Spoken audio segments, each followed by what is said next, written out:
男女大对决，讲了这句话，对方就是会爆气。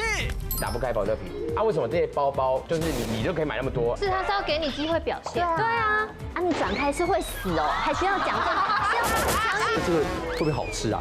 我哪知道？你这个回答跟没回答一样。我不知道跟我哪知道是不一样的。我就差那个字啊。有差有差。男女地雷大不同，关键字听仔细。男女气的点通常不一样，女生会气那个哦别人比我漂亮，然后男生会气。对啊，这个不要比较，有病吧？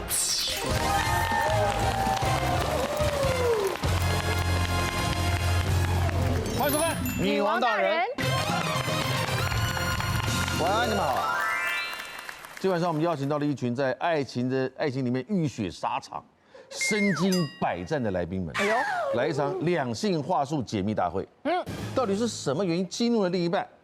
今天我们就来说清楚、讲明白。马上欢迎我们今天的来宾，欢迎这边的是沈志鹏、海产、许明杰，欢迎三位。欢迎，再欢迎我这边的另一位刘海主艾莎，还有我们的心理咨商师海苔熊，还有两位女王团的代表，人气旅游网红 Kimi， 人气三宝爸长工老爸，欢迎。根据台湾的两性网站，针对25到45岁的700位的男女进行调查，有超过70%的受访者表示，他们都曾经因为一句自己认为没问题的话，让另一半突然爆炸，甚至引发冷战。有趣的是哦，当事后被问到说，你那时候为什么那么生气啊？多数的女性提到的是，她根本没发现我在不开心，而多数的男生则回答，我根本不知道我讲了什么让他不开心呢。今天男女双方，我们就各准备了一句在你之前曾经炸裂的话。我们进行的是，我不懂这句话，你们女生有什么好气的啦？我说这句话我永远都不懂啊，不是连保特瓶都打不开吗？我讲这句话，你讲这个他气了。我跟你有没有发现世界上的女生啊，永远都打不开这个世界上的保特瓶？这个保特瓶设计好像有瑕疵一样。这个世界上的女生打不开世界上的保特瓶。保特瓶，我跟你讲，我提测过，老至我阿嬷，小至我侄女，中至我女朋友，她们清一色都打不开保特瓶。但是我阿嬷是可以杀鸡的，但她打不开保特瓶。怪了，这个无所谓。杀鸡也打不开，她可以杀鸡。你看过阿嬷杀鸡吗？我看过阿嬷杀鸡，她可以扛猪扛牛没问题，但是她打不开保特瓶，所以我阿公也很困扰。但是我去实测，他们真的打不开。但是女生很奇怪，你打不开保特瓶，但是他们偏偏他们在逛街买包包的时候，力气又来了哦，他们都不会累啊。我就很纳闷说，奇怪，我刚买水给你，你打不开保特瓶啊？为什么这些包包？就是你就可以买那么多啊？你不是连保特瓶？我觉得很轻描淡写说啊，你不是连保特瓶就小刁一下就对了。对我也没有刁啊，我只是疑问。我说啊，你不是连保特瓶都打不开吗？照理说你应该没有力气吧？就他炸了，他炸掉。他说啊，你看到我们拿那么多东西，你不会帮忙？你讲的什么话啊？你对啊，还有什么好让？不是啊，你们保乐瓶打不开，那个保乐瓶有多好开啊？他们提6个包包，那个重的要死，他们好像没有在累的。有一点幽默感的男生来说，这个算不算小刁？有一点啊，哇，就像那包裹拆不开，对不对？然后刀把它拿起来，不用剪刀，全部啪啪啪啪就撕开。我老婆就这样。对，世鹏哥你要小心哦，今天回家可能就换门锁了。早上已经换过了。昨天就没回去了，对，没回家。知道我来上这个话题，已经先换。刁了他一下以后，他就炸掉了。请问该不该气？请举牌。不该啦，不该啦。我们输吗？我觉得第一，你在前面的时候，他大包小包的时候，你就没有帮他就是体贴的提一点东西。那他已经提了那么重了，他已经很累了，没有什么力气的时候，你又刁他一句，我觉得这真的很不应该。我们就是女生的手指就是这么细致，我们就是比较没力啊！你转开是会死哦，还需要讲这个，是要补枪，你这句干嘛？息怒，辩论战力很强。告保乐瓶公司啊，他们发明的这么难开干嘛？对啊，而且搞不好一打开的时候啪喷出去，我们就是要优优雅雅的，你就帮忙开了会怎样？你嘴巴少说2句是会怎么样？你们2个人该不会是有什么？我们在一起过啦。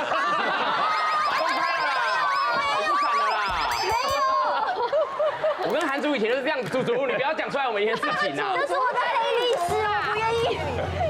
而且转开瓶的那个力道，它是这样子提东西不一样的，肌肉使用要不一样。你看女生在跟我讲肌肉，可以比吗？它这是不一样的力气啊。不是，听得下去吗？我觉得这跟东西有关系。像我老婆买精品，我说我帮你拿，不用，很轻。对呀。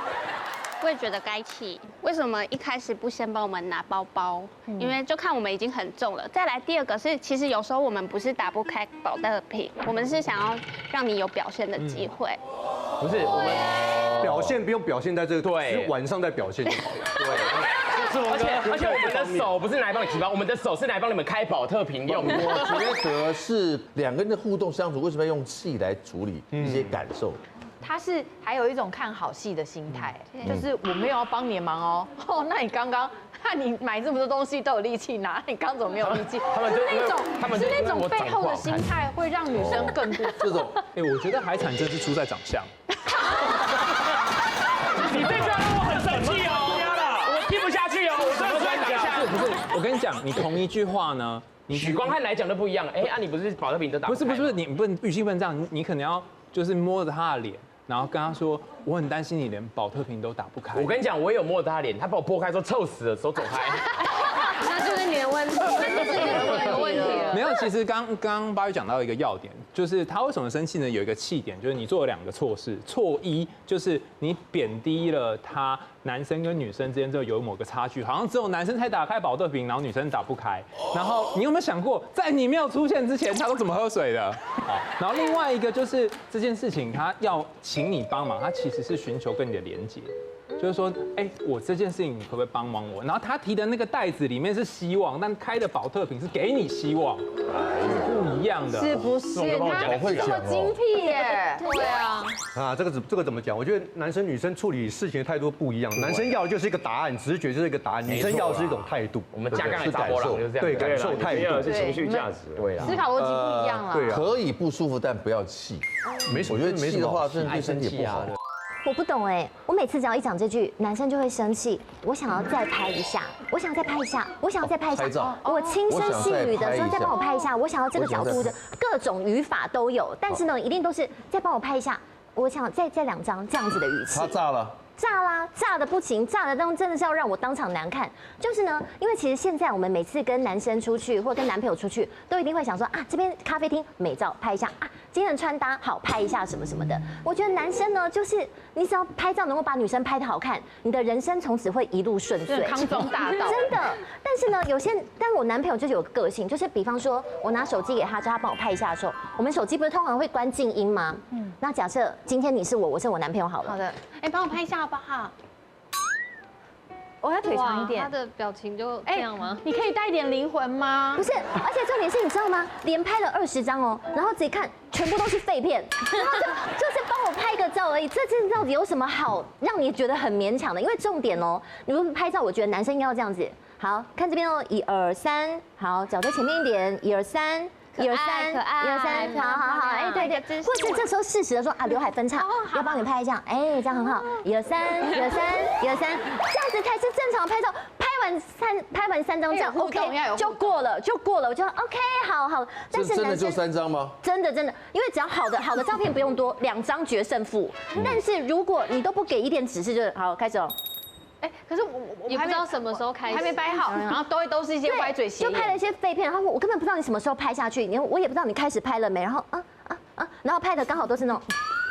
对，就是这样子，然后所以看了不行，所以才要再继续重拍，再继续重拍，这是一开始的态度问题。然后就是有一次，每次出国的时候就一定请男朋友拍照嘛。我们上次去雪地里，那去看雪景，他帮我拍的比雪人的比例还差哎，这小学生都捏不出来这种55升的比例，其实蛮可爱的，蛮写实的照片啊，很好看呢。不是，你们觉得好看是不是？对啊，很自然啊。他完全没有重点呢，这张照片真的是雪景哎哈。这个就是比例稍微好一点的，就是腿有交叉，然后看起来有那种延伸，有阳光，然后我坐在一个雪地的小院，像这张我就跟他说，你再拉低一点，角度再拉低一点，哦，这样子。你现在有稍微好一点。我觉得这2张就看起来就是，我真的很 enjoy 这个北海道的雪景。后来那个角度是你调了以后重拍的，没错，我们光是在这个角落就不知道卡了20分钟有，就是一开始，而且真的丑的照片，我真的当下就会心情就会受到影响，然后就删，就说那再一下，他就会觉得你到底要再拍一些好看的照片吗？你也有帮他拍吗？男生没有很追求到哪里都要拍照，就男生对，那就对了嘛，对拍吧。那如果你要我拍，我一定会跟你说好看这边1、2、3，1、2、3，我们是会拍照也是要提供情绪价值的，就是要这样子。不是，你既然觉得你男朋友不太会拍照，你就之前先跟他讲。你叫他站在那边，你拍几张角度给他看。嗯，对。或者你就我老婆直接用就这样，不然我也常被骂。每次我帮她拍完，她说看一看说我想去整容。每次我给她拍完说我想去整容。因为第一个男生其实我们没有学过摄影的，我没有天分，我们到底要我们先举牌再说想法，好不好？对啊，值不值得生气？请举牌。很开，这个值得，什么值？这个值不值得生气？你不会生气哦？我说还好啦。没有这个我是真的啊，有被训练过，因为我回去要再帮她拍照，所以我不能生气。男生多半都觉得这句话值得生气，一定要有生气的点，因为这样听起来很像女生真的很喜欢拍嘛。这个生气是累积的，不是说啊第一次讲你就会生气，是累积的，累积的。女生都觉得不该生气哦。我有觉得该生气，该生气。不要指我们先听他说法好不好？哦，因为我也是不爱拍照的人，然后如果要花很多时间在调角度跟摆表情的话，我也会觉得这样很浪费彼此相处的时间。我觉得好看的照片呢，应该是我们在很开心的当下，然后我突然灵感来了，我就帮你拍下那开心的瞬间。我觉得那个最好看了。可是我刚才在帮你拍的时候，你明明就一副很 enjoy 的样子。等一下，你看你明明就是一副 enjoy 的你刚刚说不要，你不要为了效果而说生气。刘涵竹同学，他是演员，他是会演，配合这个谁不会演啊？对不对？贴心呐，贴心呐。而且我很好奇，我们大家的工作平常都一直要面对镜头、面对照相机的，怎么会私底下还要一直拍照？我认为喜欢出去玩一定要拍照，吃东西一定要拍的，你就是想要活在别人的眼睛里面。而且他们绝对不是拍一下，他们潜台词就是我想要拍一个下午。我跟你讲，我太气了，这件事情我想到我火大，我想到我前你也是这样子。我们去雪地的时候，我跟你讲，他拍那个雪地就是我拍的啦。我跟你讲，在我们眼里你就是最漂亮的啊！你要我拍几次？我跟你讲，有时候我拍到那个雪都融化了，你知道吗？我在你眼中就是五五身吗？多一点，我们得让帮观众厘清一下。对，刚刚的这个五五身真的是你拍的，就是我拍的啦，我很气啦。还逞瞎掰的功夫，我是真的没有办法拉回来。有时候看到我老婆在拍一些吃饭的，就同一个角度，她能够拍7、8张，哒30张，哒30张，然后拍好几次，就是整个吃饭下来可以拍几十张，然后最后留3张，可是她现在也不删，她的图留很满，你知道吗？一直成万张的，你知道这代表什么吗？如果你老婆分享她在吃美食的照片，这代表什么？这代表我的老公陈哥很疼我，他都会带我去吃好喝好，这其实是做面子给你。我们想一想，陈哥有没有在照片里？对呀，这是重点。陈哥有没有在照片里？陈哥很会拍照，陈哥真的很会拍照。我是世界新闻专科学校映射科的映射科，对，陈哥真的很会拍照。这也是一个重点。男生其实你们不知道，我们男生帮你们拍照，我们其实压力是很大的，我们压力很大，因为我们第一个我们没有学过，然后我们帮你们拍，你们又不满意，我们又借着这个在否定自己，就很像你不会做菜，我要你帮我做一桌的菜。然后我边吃边挑你会不会觉得很不舒服？你好会比喻哦，一点都要哭了。对，我只是想要拍个照而已。而且我还一直要你做菜给我吃，这比喻蛮好的。那我们讲什么不对哦？我们说照片好看，他说没有，你可以拍得更好。那我们就讲实话说很难看，他说你讲这个你死定了。更何况3位是漂亮。所以我就说什么你在好看跟难看中间好难看，然后女生就爆炸了。哦，我这集真的很气啊！我想正常跟他们沟通，我也很难做得到。你是不是快发脾气了？海彩放在中间，坐他们中间真的是好的吗？哇，你这个战力真的很强哎！在跟他们玩 gay 的。哦，我知道。所以你是要叫我改今天才知道，好看跟难看中间就是好难看。这就是我跟他分手的原因。对，他让我觉得我自己一文不值。好，但我还是可以跟各位男生分享一个想法，就是女生们呢，你们如果觉得男生不会拍照，你们就用手机用内镜头。什么叫内镜？就是手机过来，让他们开着镜头，先拍镜头，然后调整我们的手。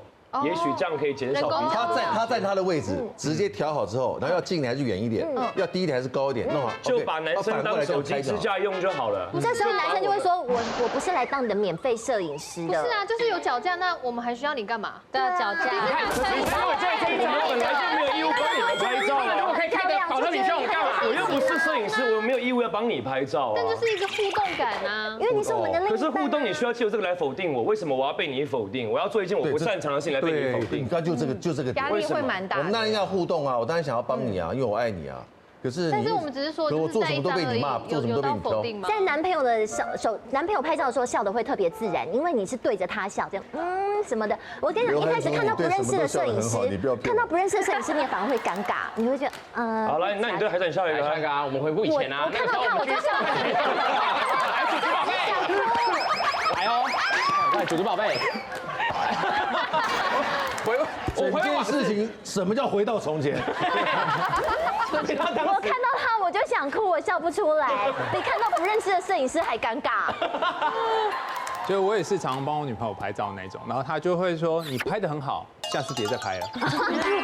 所以我就会觉得好像就怎么做都不对嘛，对不对啊？但是我也理解韩竹她你想要的东西，其实你不是要帮她帮你拍照，你要东西有3个。第一个，你想要她好好的看着你；第二个，你想要他在看着你的同时，跟你共享那个互动的空间，看起来是拍照，实际上是拍拖。没错。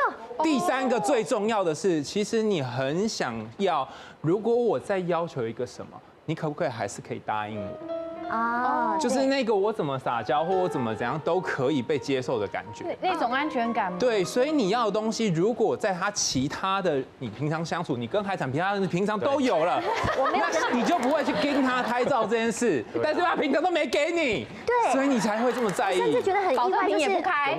我在你眼中就是这个五五身的样子吗？难道在这样的雪景，在这样天空之下，你没有办法把那一刻记录下来吗？而且重点是，男生拍照的时候，有时候表情都会很木然，就是。然后没有给我们一些说刘海拨一下，你明明就知道我刘海歪了或什么衣服，对不对？就是其实这种你把我拍的美美，我会更喜欢你。哦，这个我有感觉。那这是有的解吗？因为男生就会觉得有压力，然后女生又希望男生给这个。其实你不一定要把照片拍得很好。有一个研究就是研究说那些模特儿啊就是怎样被拍照的时候会开心，只要那个拍的人呢，他有投入，然后被拍的人有感觉到他有投入其中，他这个情绪的整个流动就会产生。所以你只要真的很用心拍，他感觉到你用心就好了。但是我觉得刚刚这个明姐讲的方法也蛮好的，就是说，因为你就要承认每个人都是有限的嘛，我跟你出来，我又不是只为了拍照，所以其实有一种方法是说，宝贝，我很想要好好帮你拍照，但是因为我技术真的不是很好，我想要留更多时间在我们2个人相处，比起看照片，我更想要好好看你。哇，好会。下一个，陈志鹏，我不懂。为什么说这句话他会生气？为什么？为什么？为什么？外，为什么？外就是他们嘛？为什么？为什么？你回到位置上把这句话语气，马上语气要把语气带出来。带出女郎啊！你当时说这话语气是什么？来，他问我一个问题，我说，我哪知道？他炸了。对。那一定跟问题有关。好，我先讲，前一阵子我们出国要去泰国玩嘛，那我们行李收拾完，我们就去机场，然后就是拿登机牌之后，我们不是就出关吗？进去不是因为还有时间嘛，所以大家都会先去逛那免税店。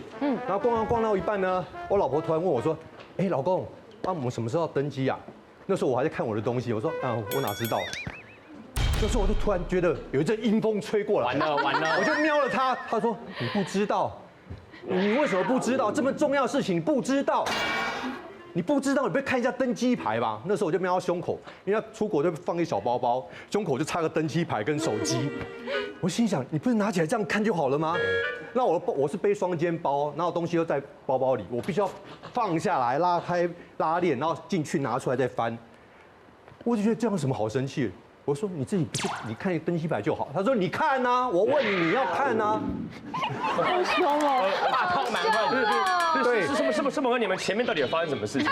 没有什么事情啊，没有什么事情。好，那就算了。然后到了泰国呢，然后我们就去逛街，然后逛那个美食街，看到很多那种小甜米，泰国小甜米又做得很可爱很漂亮。他说老公你还看，这做起来好漂亮哦。你觉得这个会不会好吃啊？我就看。我哪知道？因为我没吃过嘛。然后那时候我突然觉得一阵阴风吹过来，你完蛋了，他又瞄我。好没有什么。我说你又不知道，是您的口头禅呢。你又不知道，你什么都不知道，我才来干嘛？对，他说你怎么都不知道啊？你不知道什么啊？老娘跟你说那种，你什么都不知道。你激动什么啊？这句话不能说，海产掰出大谬论。你又不是妈宝，他炸了。他炸掉了，你就是在给我啊！可是我搞不好真的跟在妈妈讲家里的事情，但是我不想要把不好的情绪分享给你啊！我会觉得我帮你扛的包包，帮你开的保特瓶都浪费了。你又来了，很会转移焦点呢。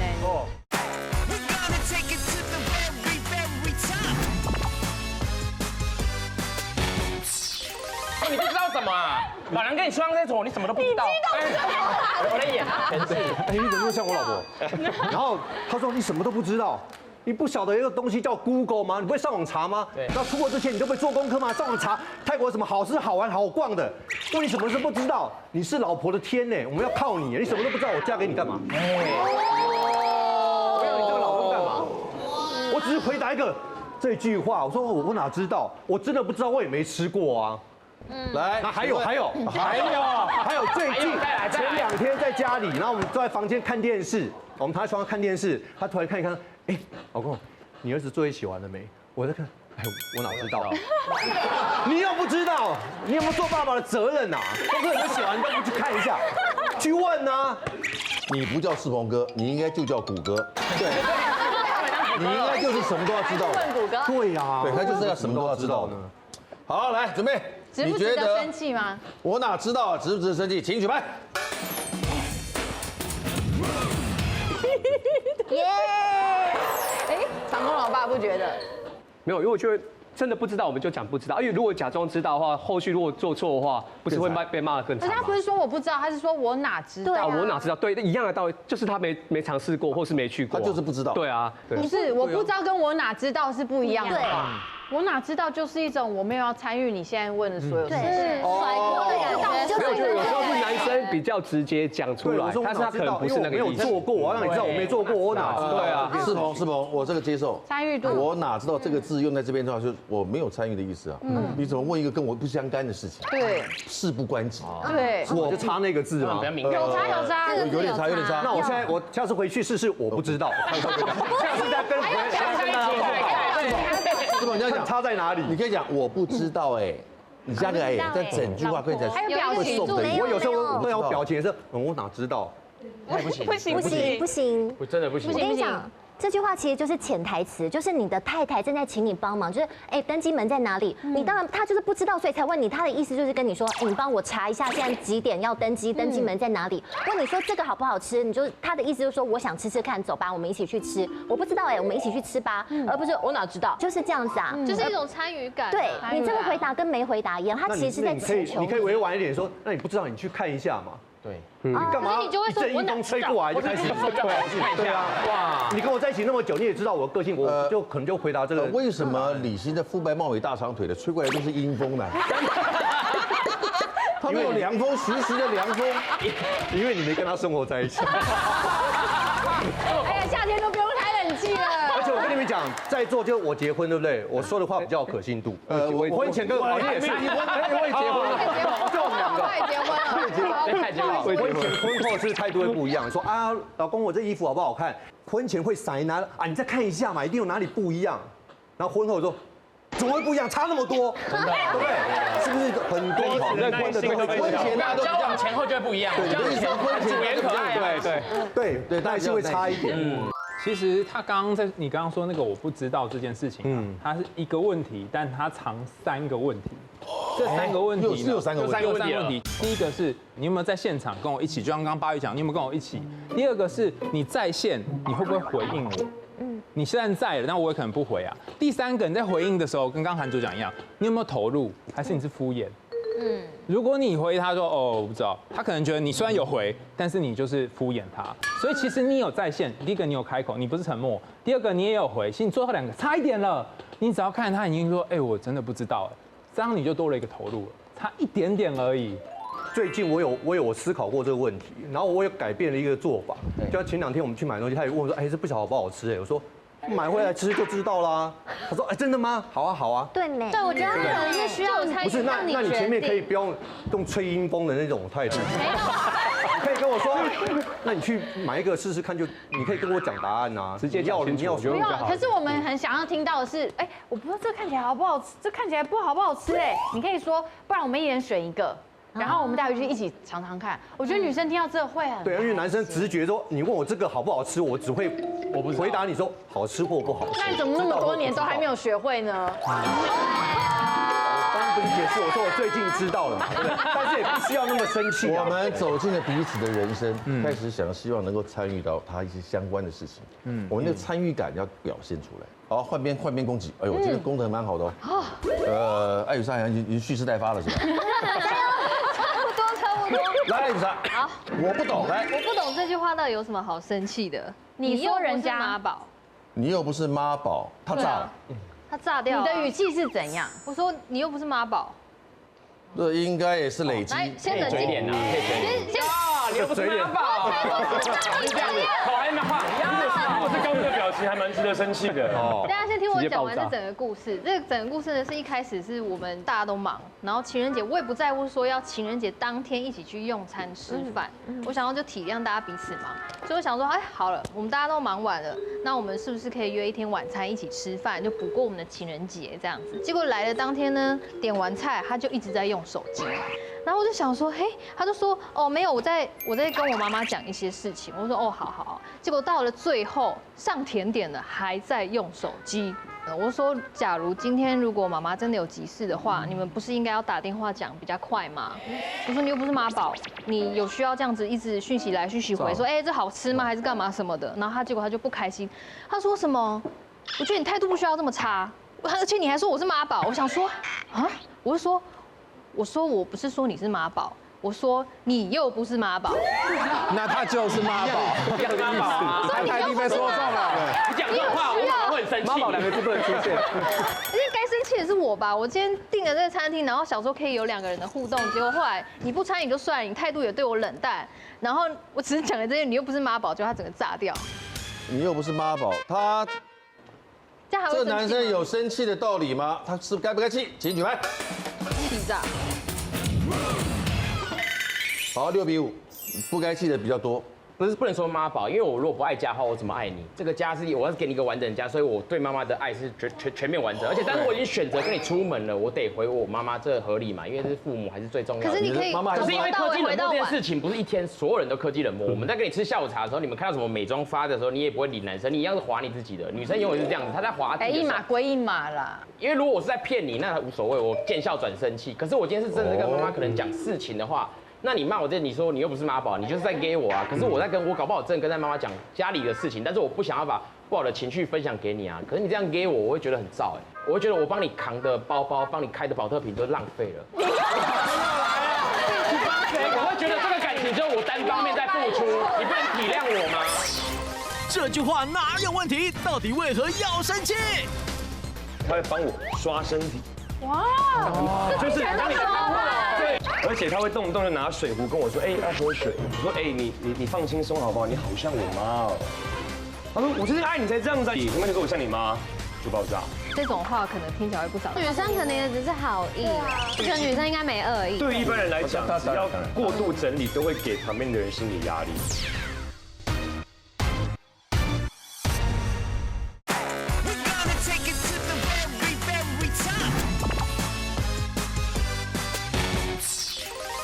我会觉得这个感情只有我单方面在付出，你不能体谅我吗？对不对？真的很会。我讲真的，他真的很会把这球轻，然后变成自己，变成自己是本来是个被理亏的那个人。我很可怜。你会转移焦点呢？你先不要带入私人情绪，这件事情我会觉得说，第一，今天你也不是在讲什么重要事情，如果是重要事情，你们打电话解决比较快。第二，我们已经很久没见，然后我好不容易订了一个餐厅，我们今天要好好的聊天，吃个饭，这是一个互动，一个参与感。结果你一直在用手机，然后你的态度也是爱回不回。你懂意思吗？他是有前因后果的。前因后果啊。哦，对啊。来 ，Kimi， 好吧，我讲什么？男人不应该生气。对，因为他先没有参与感。是他说在先。对，所以他不应该要生气。你为什么觉得他该生气？因为我觉得妈宝这个就是在贬低男生的所有能力的意思，那是需要被照顾的宝贝的。那整件事情觉得前因后果上他没有。那你觉得滑手机？我觉得是本身不对，但是妈宝这个不能讲，我觉得他可以用换种方式去讲，但不能用妈宝。对，男生为什么该生气？你才奇妙。他也觉得该生气啊。男生。啊，好啦，其实我觉得妈宝这个字眼真的太重太负面了，真的太就你当然不应该不参与，可是你大概可以说什么？哎，到底我妈重要还是我比较重要？这句好像也蛮过分的。不行讲，这绝对讲。但是妈宝这个字眼可能真的是太重了。讲这个话可能对男生来说听起来就像我们女生听到说，你干嘛跟那么多男生联络？你又不是妓女。哦，对对对，太重了吧？事实上我不是妓女，可你也说我不是妓女，可是你这样讲就是好像你认为我是妓女那样，就是我的例子举得好好，那种重量感，例子举得很好。你的确没有说他是妈宝，但是妓女会有点重艾雨莎懂不懂意思？这听起来很重。其实我觉得艾雨莎，你讲那一句话的时候啊，你说你又不是妈宝的时候，你心里面已经有一个担心，是他会不会有可能是妈宝？任何人在讲一个否定的词，你刻意把否定词放前面的时候，其实是后面那个东西你先想到。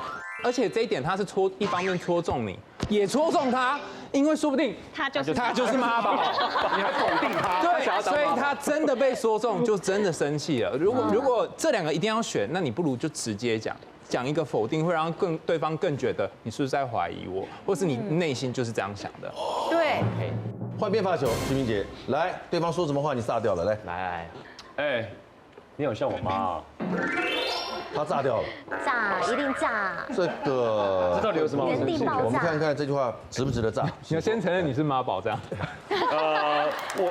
他跟妈妈感情真的很好啦。对，但是我回到刚刚那个，就你又不是妈宝，其实一般男生听到其实会觉得无所谓，但是真的是妈宝的反而就会对压气。我懂你意思，所以他高几率可能真的就是好。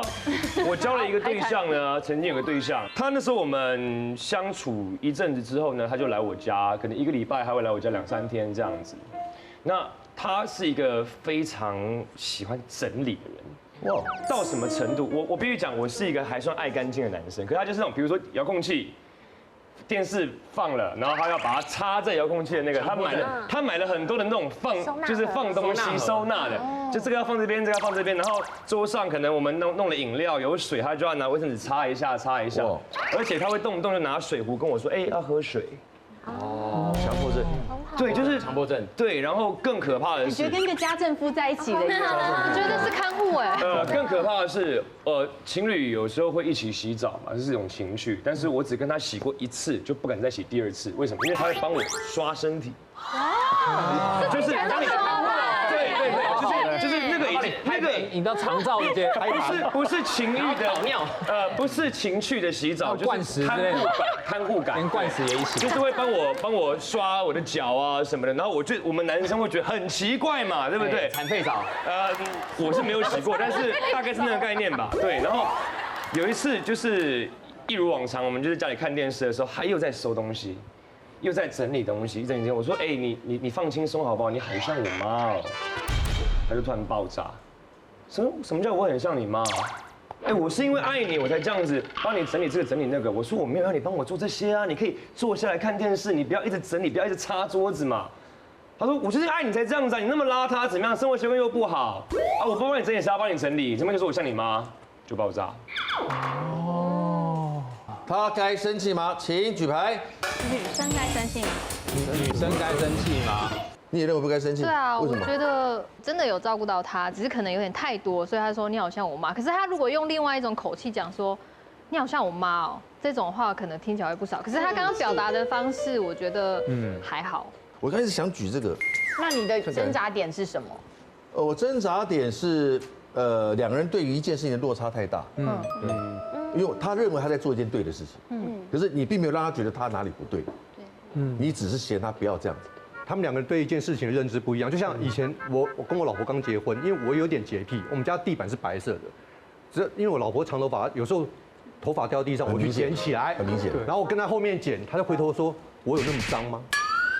你知道吗？那时候我会觉得很生气，我只是有强迫症，我只是想把地上的东西捡起来，你会觉得我认为你脏。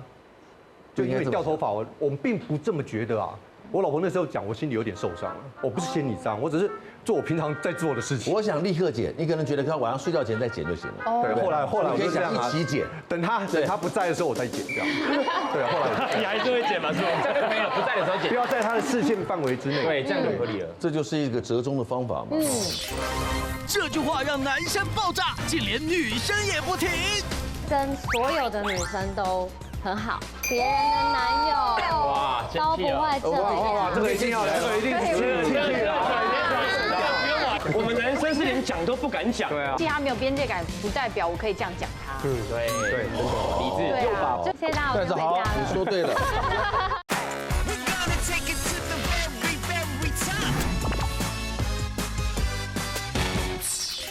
因为其实两边的想法是完全不一样的。然后女生那一边，她可能有一个感觉是，我好心帮你做，对，但是我付出的好，你不但没收到，然后你还贬低我，你会觉得说啊，你为什么就会跟我妈一样？可是，在你的心里，那可能不是贬低啊，你跟你妈可能感情很好啊，所以她听到的是这一个。然后我举差的原因是因为，其实她已经不断的在侵占你的界限，还好那时候。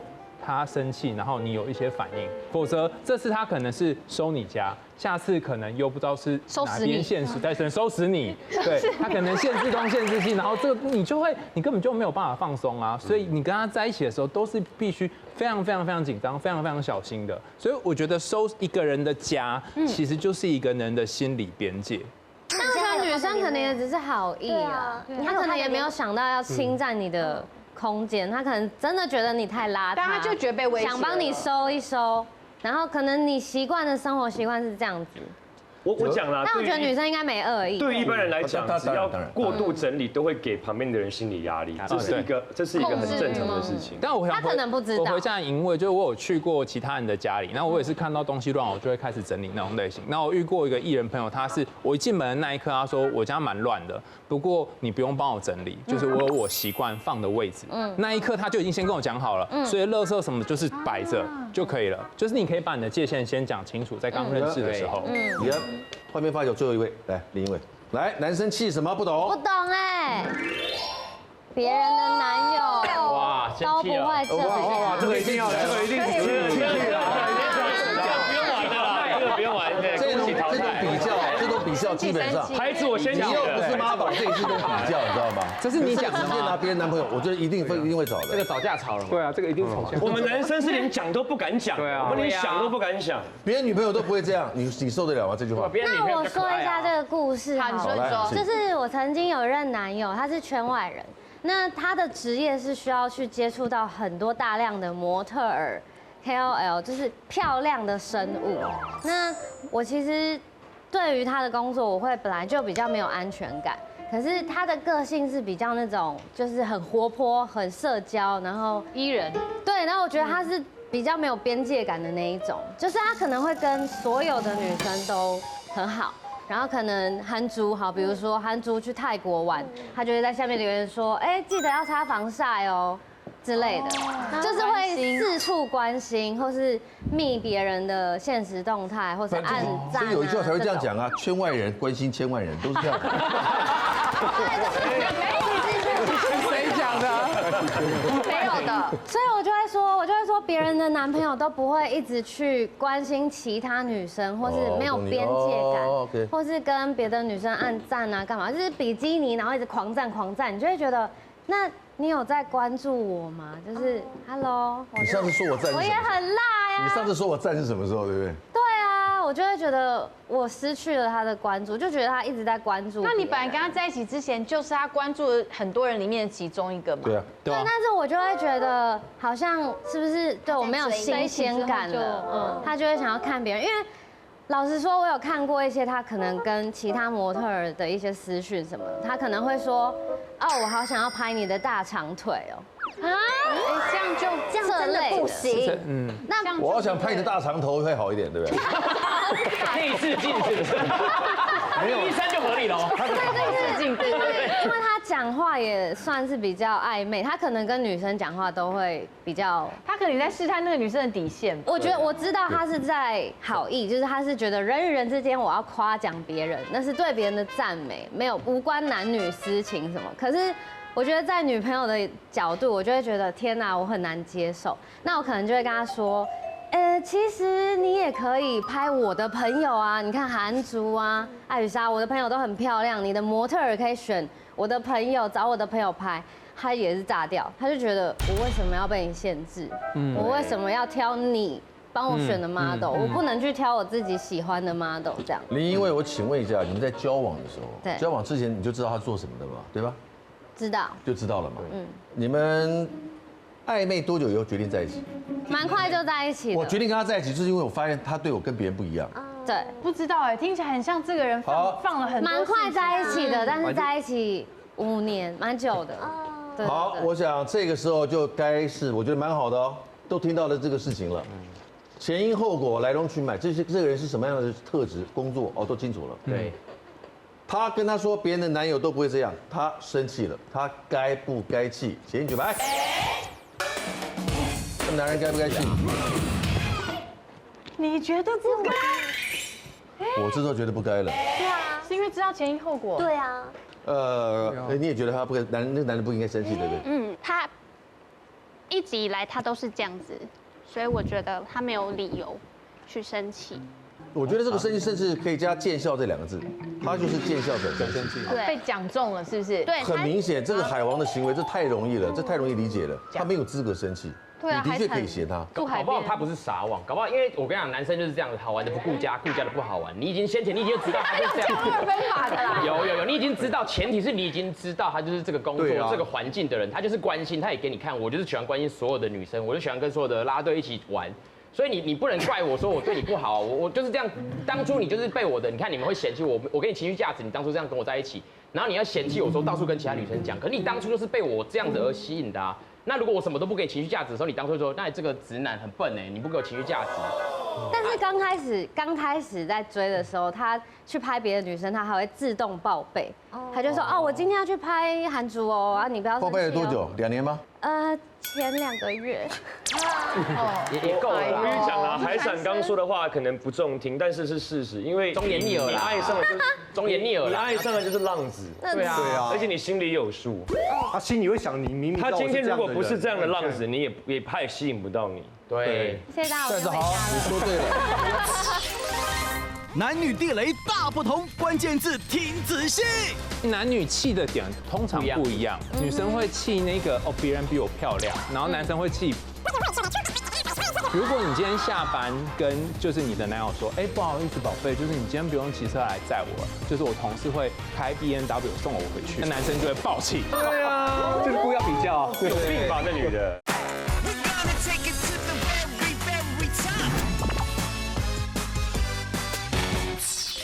所以他说，你这样子的种种的行为，我真的觉得别人的男朋友别人都不会这样，可是别人男友你也不会爱啊。对，别人男朋友很无聊啊，你不能说这样子啊。不就是这么一句？没有，但是我觉得这个故事其实也中间有个过程，就是因为我有反映过这件事情，我觉得我没有安全感，所以他就说好，那我就不用 IG， 我就不用社群，他就开始打电动了。转移到另外一个。对，然后我可能后期我就会说 ，baby， 你可不可以整天不要一直那个眼睛都盯着你的电动，然后一直看着你的手机？他就会跟我说，那我就玩 IG。我都已经为了你不用 IG， 为了你不用社群了，你还要我怎样？这个他其实很牺牲了。他戒然后我就掉他最喜会觉得欢的事情，我没有要限制你的交友，只是你跟女生的边界感，可不可以不要让我这么没有安全感 ？That's all， 很过分吗？我觉得还好。好，不着急啊，不着急。这边觉得男生该生气，因为我觉得他那句话就跟妈宝是一样的道理。OK 好，对，因为男生我这样讲好了，因为你说男生刚刚做那些暗赞那些，那我觉得那个该生气。可是这句话可以不用讲，可以换另外一种方式。怎么讲？你如果是你会想要怎么听到？因为你这样讲，你比如说你去按其他女生的赞的话，我会觉得没有安全感。那如果换成我去按别的男生的赞，或者去留言的话，你会怎样？他如果说，他说不会怎么样，不会怎样。对啊，他说你尽量按呢。这个就是信任感，彼此之间我们建立很强的信任感。我信任你，我爱你。那个男人的性格就是这样。我生气，他没有边界感，不代表我可以这样讲他。对，真的理智用法不能这样用。我觉得他还是应该为这句话生气的。对，别人男朋友都不会这样，拿来比较是吧？对。好，总结。第一个就是，其实这是你一个不安的投射。你说别人男友都不会这样，其实你内心就在担心说他会不会去找别的女友。所以你把那个男友投射在他那边了。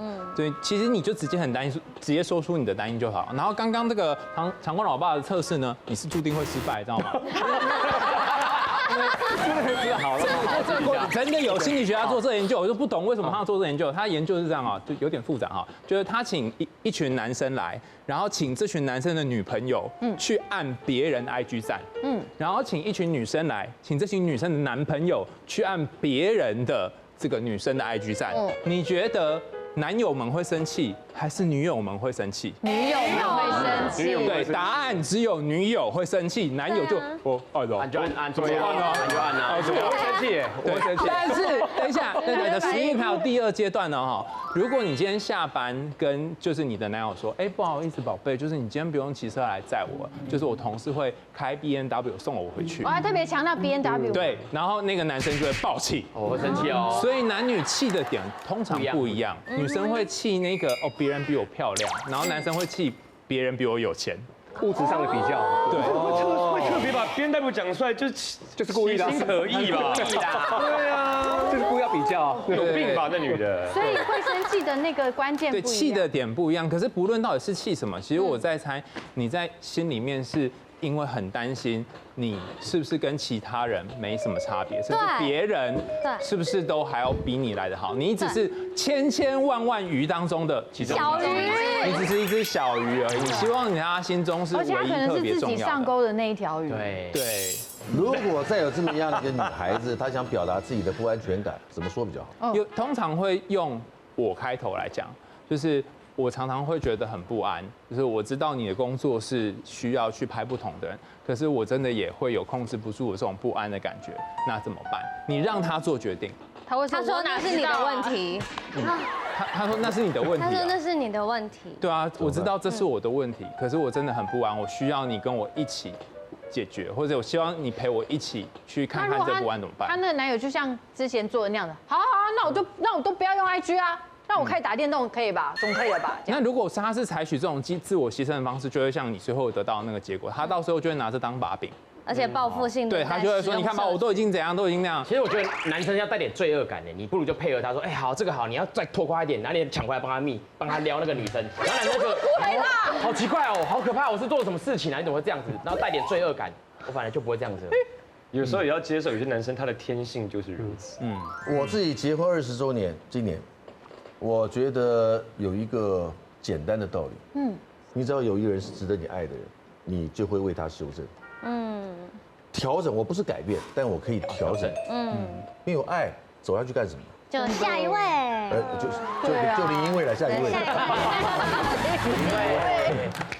男女之间所产生的摩擦，有时候它不是不够爱对方，而是两性天生的解读系统，它就是不同。怎么不同呢？著名的一个两性文学呢，男人来自火星，女人来自金星。这个作者呢，约翰·葛瑞他说了，爱不是把对方改成自己，而是学会理解他的语言。好精辟哦！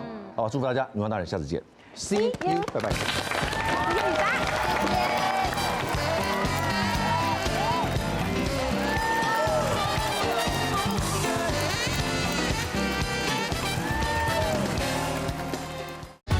未来中国台 YouTube 频道，开启小铃铛就可以看到最新的女王大人哦。